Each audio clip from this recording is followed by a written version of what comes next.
Welcome students, তোমরা দেখছো philosophy and logic. আজকে আমি তোমাদের দ্বাদশ শ্রেণীর অবরোধযুক্তির তৃতীয় অধ্যায় অর্থাৎ বচনের বিরোধিতা ও বিরোধানুমান এই চ্যাপ্টার থেকে যে সমস্ত এমসিকিউ কোশ্চেনগুলো সামনে তোমাদের এইচএস এক্সামে আসার সম্ভাবনা আছে, এরকম কিছু এমসিকিউ কোশ্চেন এবং তার উত্তর নিয়ে আমি আজকে আলোচনা করব। তোমরা ভিডিওটি শেষ পর্যন্ত দেখতে থাকো, তাহলে দেখবে খুব সহজেই এই চ্যাপ্টার থেকে এমসিকিউ কোশ্চেনগুলো সহজেই অ্যান্সার করতে পারবে। ওকে, কোশ্চেন নাম্বার 1, প্রচলিত মতে যে বিরোধিতা সবচেয়ে জোরালো তা হলো অপশন এ বিপরীত বিরোধিতা, বি বিরুদ্ধ বিরোধিতা, সি অধীন বিপরীত বিরোধিতা, ডি অসম বিরোধিতা। এই যে চার প্রকার বিরোধিতা, তার মধ্যে কোন প্রকার বিরোধিতাকে সবচেয়ে জোরালো বিরোধিতা বলা হয় ট্র্যাডিশনাল লজিকে, অর্থাৎ গতানুগতিক যুক্তিবিজ্ঞানে বা প্রচলিত যুক্তিবিজ্ঞানে? দেখো, এই যে বিরোধিতা, তার মধ্যে সবচেয়ে জোরালো বিরোধিতা হচ্ছে কর্নার যেটা থাকে, যে বিরোধিতার চতুষ্কোণ তোমরা জানো, বিরোধিতার চতুষ্কোণ কর্নার দিয়ে যে বিরোধিতাকে চিহ্নিত করা হয়, অর্থাৎ বিরুদ্ধ বিরোধিতা। এই বিরুদ্ধ বিরোধিতাকে সবচেয়ে জোরালো বিরোধিতা বলে গণ্য করা হয় প্রচলিত যুক্তিবিজ্ঞানে। তাহলে কি হবে উত্তর? কোশ্চেন অপশন বি, বিরুদ্ধ বিরোধিতা। তাহলে আমরা বক্সে কি লিখবো? বিরুদ্ধ বিরোধিতা, বি, অপশন বি অ্যান্সার। দ্বিতীয় প্রশ্নটা কি? দ্বিতীয় প্রশ্ন হচ্ছে বিরোধানুমান হলো এক প্রকার। বিরোধানুমান কি? অপশন এ, চারটে অপশন আছে। অপশন এ অমাধ্যম অনুমান, বি মাধ্যম অনুমান, সি ন্যায় অনুমান, ডি যৌগিক যুক্তি। কোনটা হবে? দেখো, তোমরা জানো যে অবরোধ যুক্তিকে আবার দুটো ভাগে ভাগ করা হয়। অবরোধ যুক্তি বা অবরোধ অনুমান দুই প্রকার, মাধ্যম অমাধ্যম। কোনটি মাধ্যম, কোনটি অমাধ্যম? যেখানে হেতুবাক্য বা আশ্রয়বাক্যের সংখ্যা একটি থাকবে সেটি হচ্ছে অমাধ্যম। যেখানে হেতুবাক্য বা আশ্রয়বাক্য বা যুক্তিবাক্যের সংখ্যা একাধিক থাকবে সেটি হচ্ছে মাধ্যম। এখন বিরোধানুমানের ক্ষেত্রে সর্বদা আশ্রয়বাক্যের সংখ্যা একটি মাত্রই থাকে, তাই বিরোধানুমান হলো এক প্রকার অমাধ্যম অনুমান। তাহলে উত্তর কি হবে? এ, অপশন এ, অমাধ্যম অনুমান। তাহলে আমরা বক্সে কি লিখবো? এ। দেখো, 3 নম্বর কোশ্চেনটি কি? 3 নম্বর কোশ্চেনটি হচ্ছে দুটি অভিন্ন উদ্দেশ্য বিধেয় বিশিষ্ট নিরপেক্ষ বচনের মধ্যে কেবল পরিমাণের পার্থক্য থাকে। দেখো, দুটি অভিন্ন উদ্দেশ্য বিধেয় বিশিষ্ট নিরপেক্ষ বচনের মধ্যে কেবল পরিমাণে পার্থক্য থাকে, সেটা কোন প্রকার বিরোধিতা? অপশন এ বিপরীত বিরোধিতা, বি বিরুদ্ধ বিরোধিতা, সি অধীন বিপরীত বিরোধিতা, ডি অসম বিরোধিতা।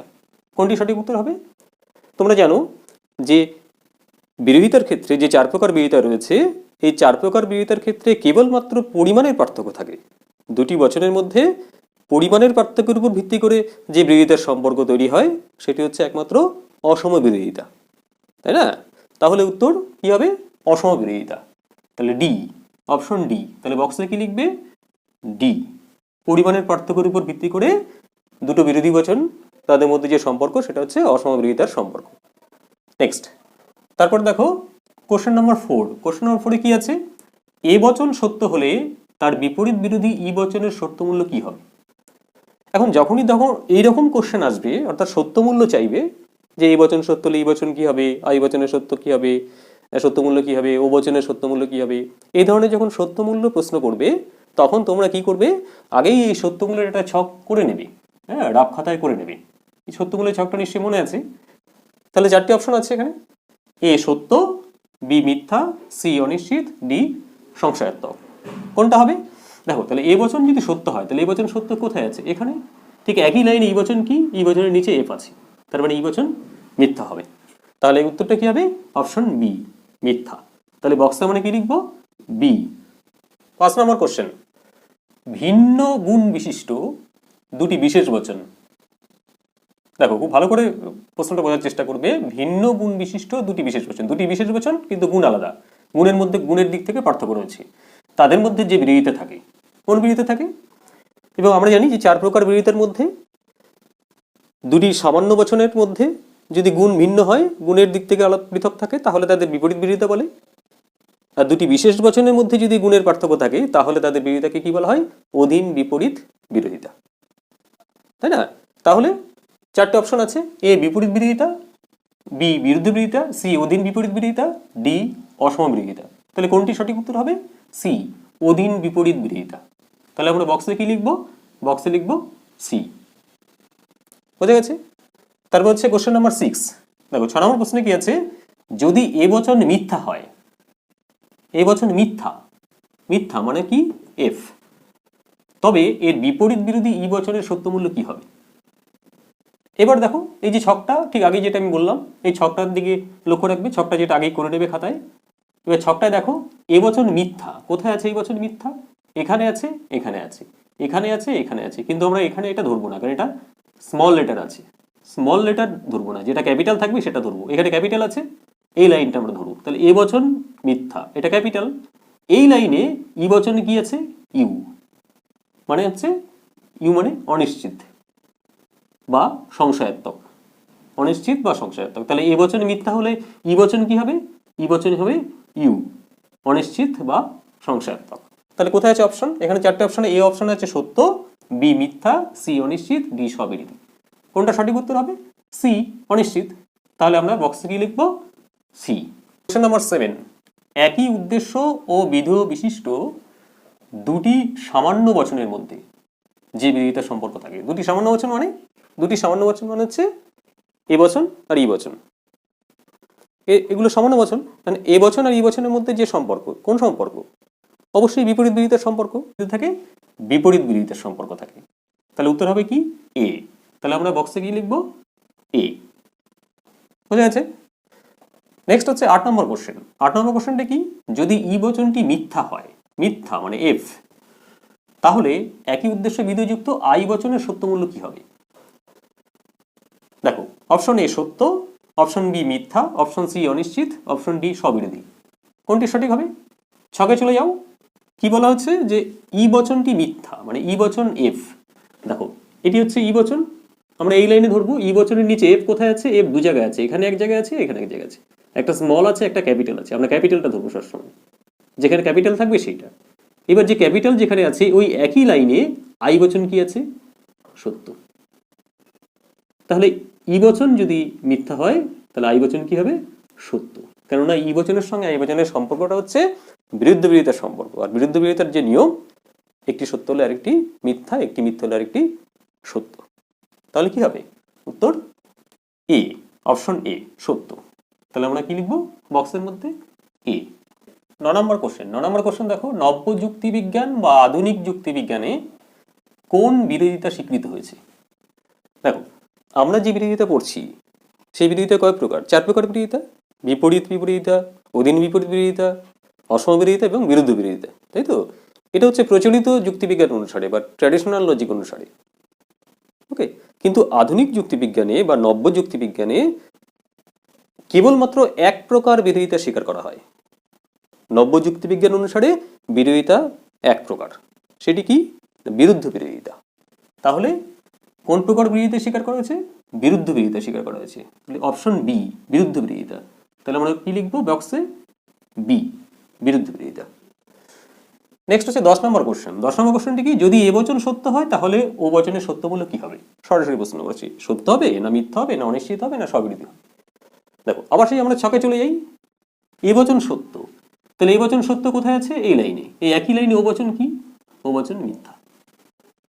ঠিক এরকম ছক দেখে তোমরা বার করে ফেলবে। তাহলে এই বচন যদি সত্য হয় তাহলে ও বচনটি কি হবে? মিথ্যা। তাহলে অপশন বি মিথ্যা। তাহলে বক্সে আমরা কি লিখবো? অপশন। দেখো কোশ্চেন নম্বর 11, যুক্তিবিদ অ্যারিস্টটলের মতে বলিষ্ঠ বা জোরালো, বলিষ্ঠ বা জোরালো বিরোধিতা হলো কোনটি? এ বিপরীত বিরোধিতা, বি বিরুদ্ধ বিরোধিতা, সি অধীন বিপরীত বিরোধিতা, ডি অসম বিরোধিতা। এই যে 4টি অপশন আছে তার মধ্যে কোনটি সঠিক উত্তর হবে? দেখো প্রচলিত যুক্তিবিজ্ঞান অনুসারে আমরা জানি বিরোধিতা 4 প্রকার, তাই না? কিন্তু যুক্তিবিদ অ্যারিস্টটল তিনি 4 প্রকার বিরোধিতা স্বীকার করেন না। অ্যারিস্টটল 2 প্রকার বিরোধিতা স্বীকার করেছেন, বিপরীত বিরোধিতা আর বিরুদ্ধ বিরোধিতা। এই দুটো বিরোধিতার মধ্যে অ্যারিস্টটলের মতে সর্বাপেক্ষা জোরালো বা বলিষ্ঠ বিরোধিতা হচ্ছে বিপরীত বিরোধিতা। তাহলে কি হবে উত্তর? বিপরীত বিরোধিতা, এ অপশন। তাহলে আমরা বক্সে লিখব এ। নেক্সট হচ্ছে কোশ্চেন নাম্বার 12। দেখো একই উদ্দেশ্য ও বিধেয় বিশিষ্ট ড্যাশ বচনের মধ্যে বিপরীত বিরোধিতার সম্বন্ধ থাকে। অপশন এ আছে এ বচন আর ই বচনের মধ্যে, অপশন বি এ বচন আর ও বচনের মধ্যে, অপশন সি ই বচন আর আই বচনের মধ্যে, অপশন ডি এ বচন আর ই বচনের মধ্যে। এই কোন অপশন, কোন জোড়া বচনের মধ্যে বিপরীত বিরোধিতার সম্বন্ধ থাকে? তোমরা জানো যে বিপরীত বিরোধিতার সম্বন্ধ হয় দুটি সামান্য বচনের মধ্যে। তো এক্ষেত্রে দুটি সামান্য বচন কি কি? একমাত্র অপশন ডি এ আর ই। তাহলে এটাই হবে সঠিক উত্তর। এই বচনের ই বচনের মধ্যে বিপরীত বিরোধিতার সম্বন্ধ রয়েছে, তাহলে উত্তর হবে এখানে আমরা বক্সে কি লিখবো? Option D. একই উদ্দেশ্য ও বিধেয় বিশিষ্ট এ এবং আই বচন হলো পরস্পরের কি? মানে তাদের পরস্পরের মধ্যে কোন প্রকার বিরোধিতার সম্পর্ক রয়েছে? একই উদ্দেশ্য ও বিধেয় বিশিষ্ট এ বচন আর আই বচন, এই দুটো বচনের মধ্যে কোন প্রকার বিরোধিতা রয়েছে? এ বিপরীত বিরোধিতা, বি বিরুদ্ধ বিরোধিতা, সি অধীন বিপরীত বিরোধিতা, ডি অসহ বিরোধিতা। তোমরা জানো এ বচন আর আই বচনের মধ্যে পার্থক্যটা কোথায়? এ বচন আর আই বচনের মধ্যে পার্থক্যটা হচ্ছে পরিমাণের পার্থক্য। আর পরিমাণের পার্থক্য থাকলে কোন প্রকার বিরোধিতা হয়? অসম বিরোধিতা। কাজেই উত্তর হবে ডি অসম বিরোধিতা। তাহলে আমরা বক্সে লিখব ডি। নেক্সট হচ্ছে কোশ্চেন নাম্বার 14। অসম বিরোধিতার ক্ষেত্রে যদি বিশেষ বচনটি সত্য হয় তবে সামান্য বচনটির সত্য মূল্য কি হবে? এ সত্য হবে, বি মিথ্যা হবে, সি অনিশ্চিত হবে, ডি সবিরোধী হবে। তাহলে অসম বিরোধিতার ক্ষেত্রে তোমরা জানো একটা সামান্য বচন থাকে, একটা বিশেষ বচন থাকে। যেমন এ বচন তার সঙ্গে আই বচন, এদের মধ্যে অসম বিরোধিতার সম্পর্ক রয়েছে। অন্যদিকে ই বচন তার সঙ্গে ও বচন, তাই না? তাহলে একটা সামান্য একটা বিশেষ। এখানে প্রশ্ন করা আছে যে বিশেষ বচনটি যদি সত্য হয় তাহলে সামান্য বচনটির কি হবে? বিশেষ বচন মানে আই বচন যদি সত্য হয় তাহলে তার ক্ষেত্রে সামান্য বচন মানে এ বচনটির সত্য মূল্য কি হবে? অথবা ই আর ও যদি আমরা ধরি তা সেক্ষেত্রে ও বচনটি বিশেষ বচন, তাহলে ও বচনটি যদি সত্য হয় তাহলে ই বচন অর্থাৎ সামান্য বচনটি কি হবে? দেখো এবার ছকের দিকে তাকাও। আমরা যদি এ আই ধরি যে সামান্য বচন বিশেষ বচন হচ্ছে আই, তা আই যদি সত্য, আই সত্য কোথায় আছে? এখানে আছে, এখানে আছে। আমরা ধরবো ক্যাপিটাল ধরবো। ওই ক্যাপিটাল আছে কোন লাইনে? এই লাইনেই এ বচনের সত্য মূল্য কি আছে? ইউ, মানে অনিশ্চিত। তাহলে বিশেষ বচনটি যদি সত্য হয় তাহলে সামান্য বচনটি হবে অনিশ্চিত। ঠিক আছে, তাহলে উত্তরটা কি হবে? যে অসম বিরোধিতার ক্ষেত্রে বিশেষ বচনটি সত্য হলে সামান্য বচনটি অনিশ্চিত হবে। উত্তর হবে সি অনিশ্চিত। তাহলে অপশনে আমরা বক্সে কি লিখবো? Option C. নেক্সট হচ্ছে কোশ্চেন নাম্বার 15। অধীন বিপরীত বিরোধী দুটি বচন হলো, অর্থাৎ যে দুটি বচনের মধ্যে অধীন বিপরীত বিরোধিতার সম্পর্ক রয়েছে। কোন দুটি বচনের মধ্যে? আমরা জানি যে অধীন বিপরীত বিরোধিতার সম্পর্ক থাকে দুটি বিশেষ বচনের মধ্যে। তাহলে এখানে দুটি বিশেষ বচন কোন অপশনে আছে? অপশন এ ই, এটি সামান্য বচন। অপশন এ ও, একটি সামান্য একটি বিশেষ। অপশন সি আই ও, দুটি বিশেষ। অপশন ডি ই ও, একটি সামান্য একটি বিশেষ। তাহলে দুটি বিশেষ বচন অপশন সি। তাহলে সঠিক উত্তর হবে আই ও বচনের মধ্যে অধীন বিপরীত বিরোধিতার সম্পর্ক রয়েছে। তাহলে আমরা বক্সে কি লিখবো? সি। নেক্সট হচ্ছে কোশ্চেন নাম্বার 16 কি আছে? যে বিরোধিতার ক্ষেত্রে সামান্য সদর্থক বচন সত্য হলে বিশেষ নমর্থক বচন এর সত্য মূল্য কি হবে? এখন সামান্য সদর্থক বচন কোনটি? সামান্য সদর্থক বচন হচ্ছে এ বচন। আর বিশেষ নর্থক বচন কোনটি? বিশেষ নর্থক বচন মানে হচ্ছে ও বচন। অর্থাৎ এ বচন সত্য হলে ও বচনের সত্য মূল্য কি হবে? এবার আমরা ছকে চলে আসি যে এ বচন সত্য কোথায় আছে? এই লাইনে। ওই একই লাইনে ও বচন সত্য হলে কি হবে? মিথ্যা। এ বচন সত্য হলে ও বচন মিথ্যা। তাহলে সঠিক উত্তর কি হবে? এ সত্য, বি মিথ্যা, সি অনিশ্চিত, ডি সবিরোধী। অর্থাৎ সঠিক উত্তর হবে বি মিথ্যা। তাহলে এখানে লিখবো আমরা অপশন বি বক্সের মধ্যে। বোঝা গেছে? এই হলো তৃতীয় চ্যাপ্টার থেকে কিছু এমসিকিউ।